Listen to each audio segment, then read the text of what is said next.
They turned a stock DeLorean into a prop spaceship. On screen, it had to feel engineered, dangerous, and strangely plausible in your own driveway. The stainless body stayed mostly bare because paint would kill the cold, clinical light bounce. They strapped on ducts and vents to suggest cooling, even if the real heat was pure fiction. Cables, tubes, and labels were layered like a nervous system, making the car look wired to think. The rear got a reactor box and exhaust details, built tough enough to survive door slams. Inside, the flux capacitor and time circuits turned a simple cabin into a believable cockpit. For close shots, the time readouts were practical props, so actors could react to real blinking cues. For wider beats, simpler shells could take abuse, saving the hero build from dense and cracked trim.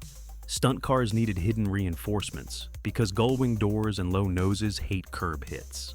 Some shots leaned on miniatures and forced scale, letting sparks, smoke, and lightning play safer. When the car vanished, bright flashes and hard cuts did the heavy lifting, not endless computer polish. The fire trails were a separate practical gag, staged so the camera could sell speed and danger.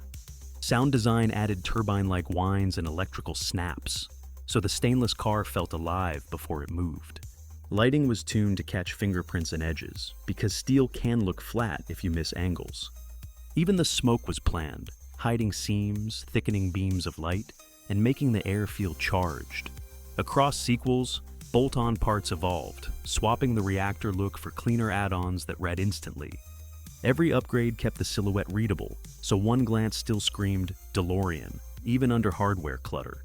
Once the build was believable, the car could start acting like a friend, threat, and promise. Follow along, because next we unpack how this machine earns feelings, lines, and silence like a real character.